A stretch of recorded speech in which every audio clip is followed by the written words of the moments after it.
కోపం వచ్చింది. మరి రండిరా నాయన వచ్చి తినండి అంటే సాకులు చెప్తే ఎట్ట కుదురుతుంది? సాకులు, కుంటి సాకులు, నెపములు. ఎవడు నష్టపోయాడు? ఆ ప్లేసులు ఉన్నాయా మళ్ళీ వాళ్ళు వచ్చేదానికి? నింపేశాడు. అదేగా మనం చదువుకున్నాం, నింపేశాడు. నువ్వు నిర్లక్ష్యం చేసి నిద్రపోతే ఆగిద్దా? లేకపోతే నువ్వు మీనమేషాలు లెక్క పెట్టుకుంటావంటే ఆగిద్దా? ఆగదు. ఆ స్థానం వేరే వాళ్ళతో భర్తీ అయ్యిద్ది. అయిపోయింది కూడా. ఇక్కడ అయిపోయింది, ఫుల్ అయిపోయింది.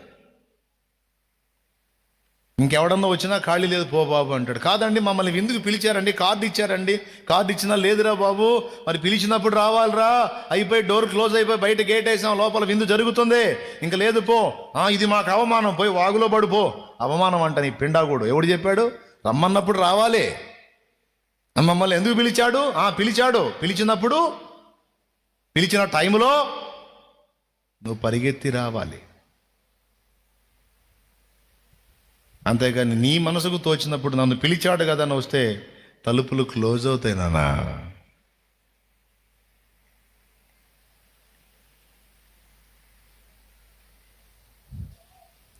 ఏమంటారు? సేవకైనా పరిచర్యకైనా దైవజనుని ద్వారా పరిశుద్ధాత్మ ప్రేరణలో ఒక బాధ్యత నీకు అప్పగించబడ్డప్పుడు దాన్ని శిరసా వహించి, ఇది నాకు దేవుడిచ్చిన పిలుపు, ఇందుకొరకు నా తల్లి గర్భంలోనే నన్ను దేవుడు డిసైడ్ చేశాడు, ప్రతిష్ఠించాడు, పిలిచాడు, నేను దానికి అంకితమై ఉండాలి, కొంచెంలో నమ్మకంగా నేనుంటే విస్తారంగా నాకు దేవుడు వాడుకుంటాడు అని ఆ నమ్మకత్వాన్ని, విధేయతని కాపాడుకొని అడుగులేస్తే నీకు ఇంకా తిరుగుంటుందా? ఉంటుందా? కాబట్టి దేవుడు పిలిచినప్పుడు, దేవుడు ఇచ్చిన టైంలో రక్షణ కానీ, దిద్దుబాటు కానీ, సేవ కానీ, పరిచర్య కానీ ఖచ్చితంగా శిరసా వహించాలి. అలా వహించిన వాళ్ళకుంది విందు.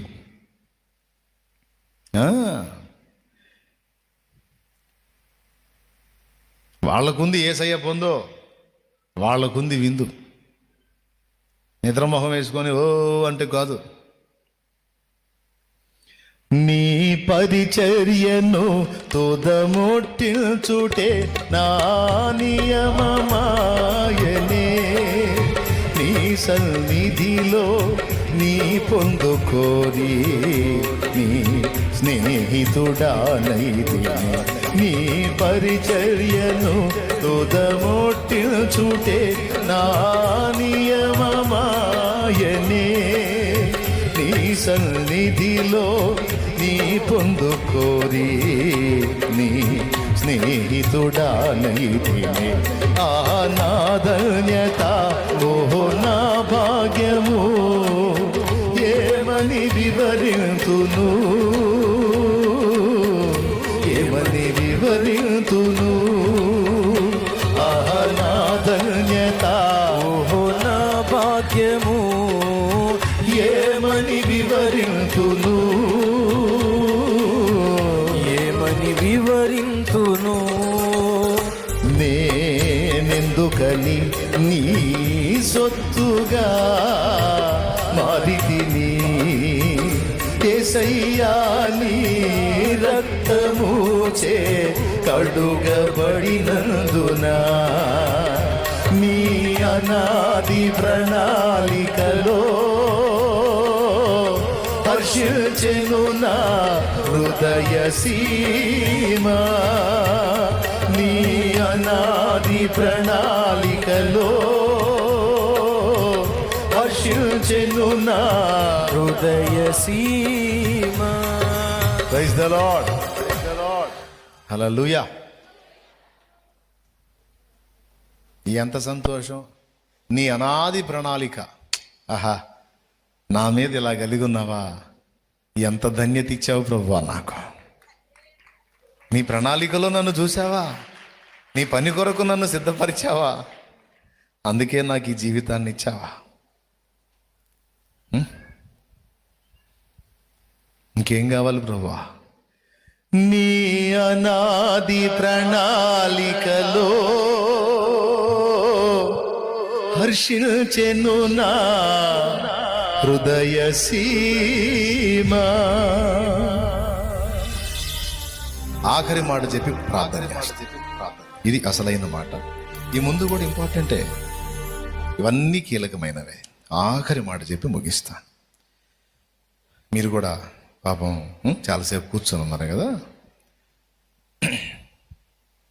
దేవుని ప్రణాళికలో ఆయన పరిచర్య కొరకు ఒక పాత్రగా మనం వాడబడటం అనేది అది అందరికీ దక్కే ధన్యత కాదు.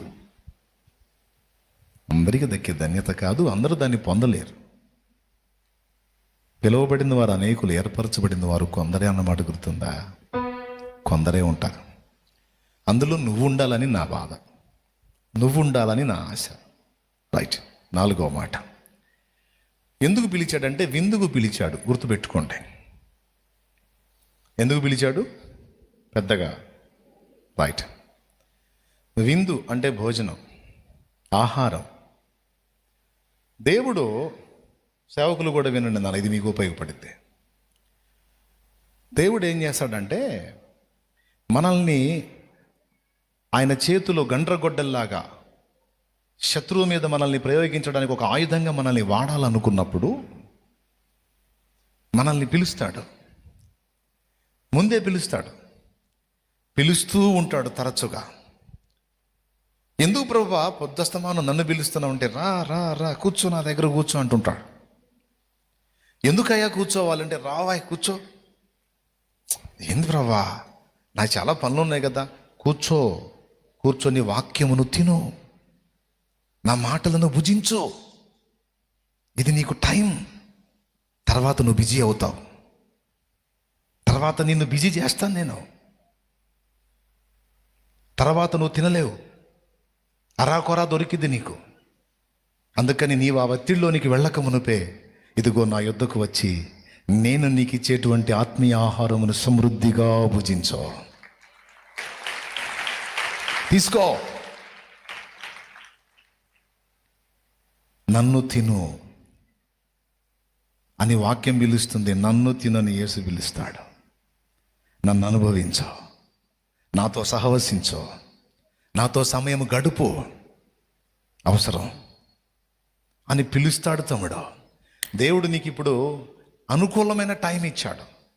ఈ అనుకూల టైంని నువ్వు కానీ చెత్త వ్యవహారాలకి టైం పాస్ చేసావంటే నువ్వు చాలా నష్టపోతావు. పక్కా. నిన్ను దేవుడు పదే పదే తన యొద్దకు ఆకర్షించి, రా రా రా రా రా నా యొద్ద కూర్చో, నా వాక్యమును తిను, నన్ను తిను, నన్ను అనుభవించు, నా పొందును స్వతంత్రించుకోమని దేవుడు పిలుస్తున్నాడు. ఈ మధ్యకాలంలో నీకు ఆ ప్రేరణ బలంగా కలుగుతుంది అంటే నెక్స్ట్ వేరే లెవెల్లో నిన్ను వాడుకోబోతున్నాడు దేవుడు. ఆ మెట్టుకు నిన్ను తీసుకెళ్ళబోతున్నాడు దేవుడు. పక్కా.